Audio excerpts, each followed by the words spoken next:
Assalamualaikum warahmatullahi wabarakatuh.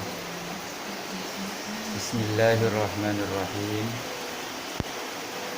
Innal hamdalillah nahmaduhu wa nasta'inuhu wa nastaghfiruh wa na'udzu billahi min shururi anfusina wa min sayyiati a'malina. May yahdihillahu fala mudilla lahu wa may yudlilhu fala hadiya lahu.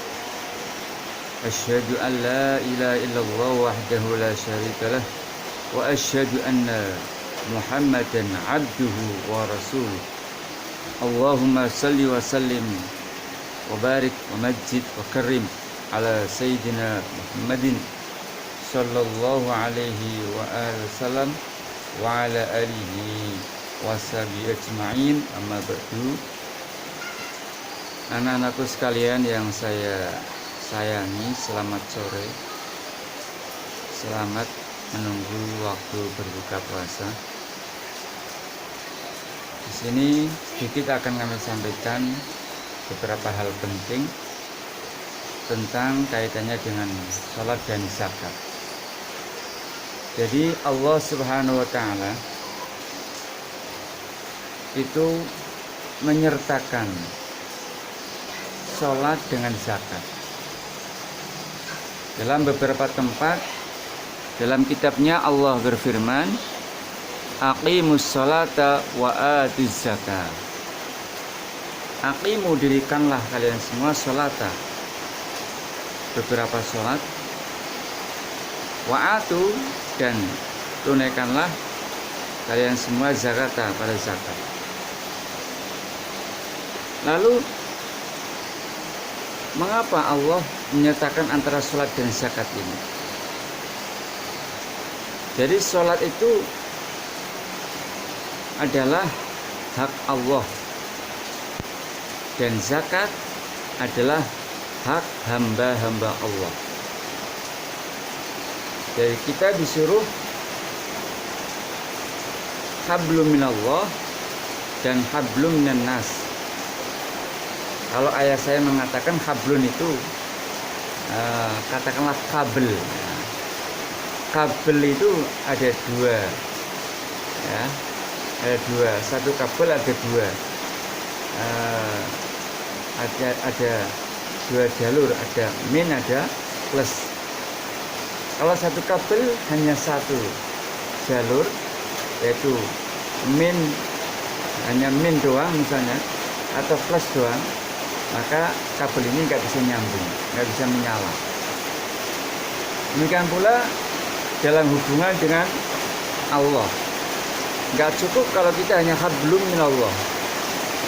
Kalau kita sholat misalnya, tapi kita nggak pernah zakat, maka sholat kita nggak diterima oleh Allah.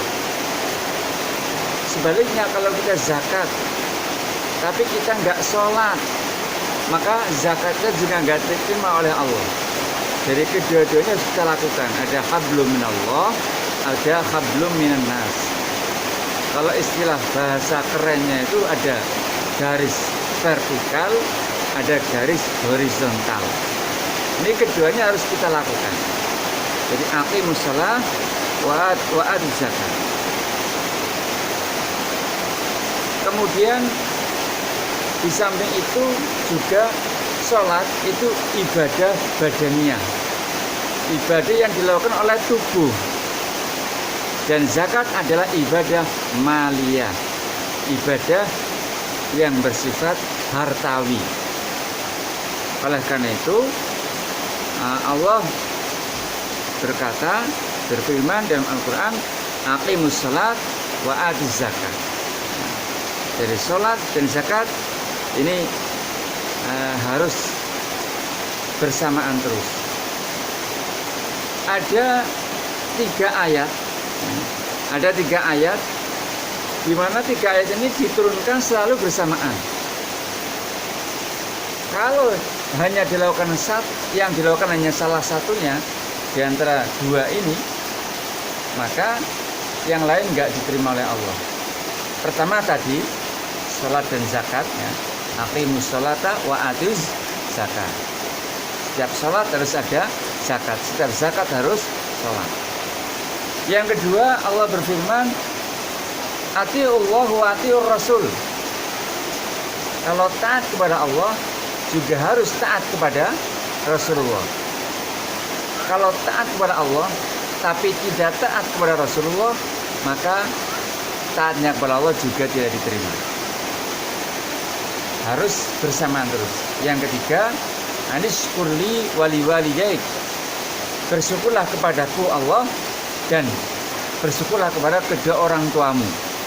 Jadi bersyukur kepada Allah harus disertai dengan bersyukur kepada kedua orang tua. Artinya kalau kita bersyukur kepada Allah, kita ibadah kepada Allah, kita sholat, kita puasa, kita baca Quran, tapi kita berani kepada kedua orang tua, maka sholat kita, ibadah kita, puasa kita nggak diterima oleh Allah.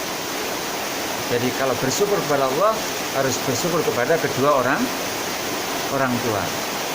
Demikian pula kalau kita bersyukur kepada kedua orang tua, kita baik kepada kedua orang tua, tapi tidak pernah sholat, tidak pernah zakat, tidak pernah puasa, maka berterima kasih kita kepada kedua orang tua juga mubah, tidak ada gunanya. Ini 3 ayat di mana harus dua hal harus bersamaan, sholat dan zakat, taat pada Allah dan Rasulnya, berterima kasih kepada Allah dan kepada kedua orang tua. Ada di dalam sebuah kitab yaitu kitab Durratun Nasihin, disebutkan bahwa orang yang tidak mau mengerjakan zakat, yang mencegah hartanya dari zakat, tidak mau dizakati, maka Allah tidak akan menjaga harta itu dari beberapa mara bahaya dan bilai. Ceritanya ketika Rasulullah mengatakan demikian, ada seorang Nasrani yang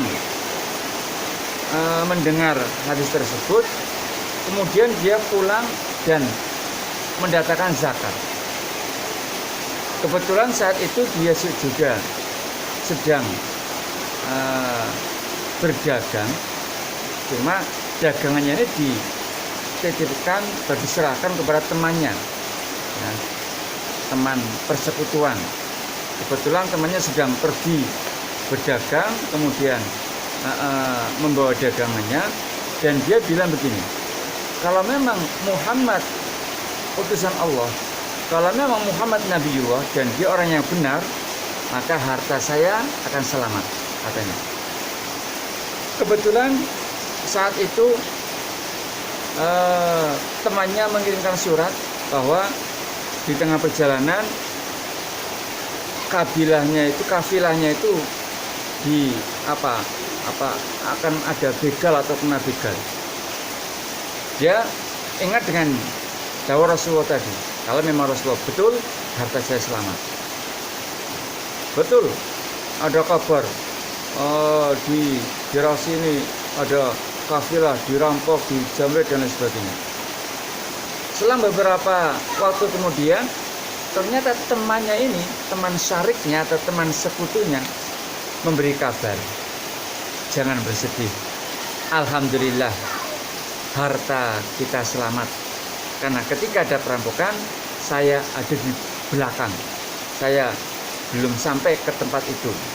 Begitu saya lewat tempat tersebut, sudah nggak ada perampokan. Jadi alhamdulillah harta kita selamat. Akhirnya si Nasrani ini sowan kepada Rasulullah SAW dan akhirnya menyatakan keislamannya. Jadi kalau ada orang zakat, justru akan menyelamatkan hartanya dari kerusakan. Tapi orang yang tidak pernah zakat justru akan membawa bencana, membawa malapetaka pada hartanya. Demikian sekilas pengetahuan tentang sholat dan zakat, anak-anakku sekalian. Selamat sore, mohon maaf bila banyak kesalahan. Wassalamualaikum warahmatullahi wabarakatuh.